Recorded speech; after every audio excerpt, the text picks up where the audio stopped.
असम भारत का वो राज्य है जो प्राकृतिक सुंदरता से भरपूर है।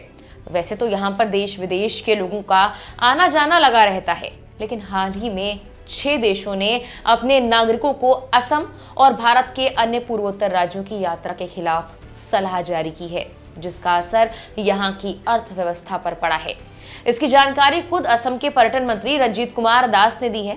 आखिर कौन से देशों ने ये सलाह जारी की, इसके पीछे क्या वजह है और इससे कितना नुकसान हो रहा है, इन सभी पर बात करेंगे इस वीडियो में। साथ ही मंत्री ने क्या बताया है ये भी आपको हम बताने वाले हैं। नमस्कार, मेरा नाम है मेघना सचदेवा और आप मुझे देख रहे हैं लोकमत हिंदी पर। सबसे पहले आपको असम के पर्यटन मंत्री रंजीत कुमार दास ने जो कहा है उसके बारे में विस्तार से बता देते हैं। अमेरिका, ब्रिटेन, ऑस्ट्रेलिया और स्विट्जरलैंड समेत 6 देश हैं जिन्होंने अपने नागरिकों के लिए असम और बाकी पूर्वोत्तर के लिए यात्रा पाबंदी जारी की है। पूर्वोत्तर में कानून व्यवस्था की स्थिति को देखते हुए यह फैसला लिया गया।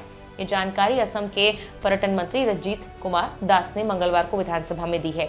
दास कांग्रेस विधायक रकीबुद्दीन अहमद के सवाल का जवाब दे रहे थे। यात्रा पाबंदी लगाने वाले देशों में America, Australia, New Zealand, Britain, Canada और स्विट्जरलैंड शामिल हैं। रंजीत कुमार दास ने कहा कि कानून और व्यवस्था की स्थिति को देखते हुए ये पाबंदी असम के साथ साथ अन्य पूर्वोत्तर राज्यों के लिए भी लगाई गई है। दास ने कहा कि राज्य सरकार की ओर से पर्यटन विभाग इन देशों को ये पाबंदी हटाने के लिए राजी करने के लिए विदेश मंत्रालय के संपर्क में है। मंत्री ने कहा कि ऑस्ट्रेलिया से कुछ स्तरीय दल ने हाल ही में इस पहलू पर विचार करने के लिए असम का दौरा किया था। उन्होंने बताया कि इस पाबंदी से कितना नुकसान हुआ है। स्क्रीन पर दिखाए गए आंकड़ों से आप ये समझ पाएंगे कि वित्त वर्ष 2022-23 में राज्य में आने वाले पर्यटकों की जो संख्या थी उससे कितनी कम संख्या अब होती जा रही है, और अगर आने वाले वक्त में ये बैन नहीं हटा तो ये संख्या और कम होती जाएगी। असम प्रशासन ने पर्यटन को बढ़ाने और राज्य की सुरक्षा और स्थिरता के बारे में दृष्टिकोण बदलने के उद्देश्य से कई पहल की हैं और इन मुद्दों का जवाब दिया है।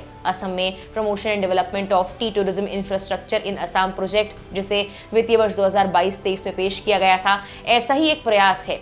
इस योजना के तहत चयनित चाय बागानों को उनके हेरिटेज बंगलों और पर्यटन क्षमता को बढ़ाने के लिए 2 करोड़ का अनुदान दिया जाता है। पहले चरण में 22 चाय बागानों का चयन किया गया, दूसरे में 34 और चाय बागानों का चयन किया गया था। सुरक्षा संबंधी चिंताओं को कम करने के लिए भी विदेश मंत्रालय ने राजनयिक संबंधों को सुविधाजनक बनाने की पहल की है। विदेश मंत्रालय ने फरवरी 2025 में ही काजीरंगा राष्ट्रीय उद्यान में दूतों को एक दल का नेतृत्व किया था, उन्हें वहां के बारे में जानकारी दी थी।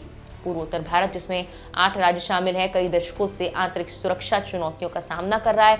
इस क्षेत्र में उग्रवाद, जातीय संघर्ष, आर्थिक पिछड़ापन और सीमा पार घुसपैठ सहित कई समस्याएं बनी हुई हैं, और इसी के चलते कुछ देशों ने अपने नागरिकों को यहाँ पर आने से मना कर दिया है। मणिपुर इसका सबसे ताजा उदाहरण है, जहाँ पर हालात बिगड़े हुए हैं और राष्ट्रपति शासन लगाया गया है। साल भर से भी ज्यादा का वक्त बीत चुका है और वहां का जातीय संघर्ष खत्म नहीं हुआ है।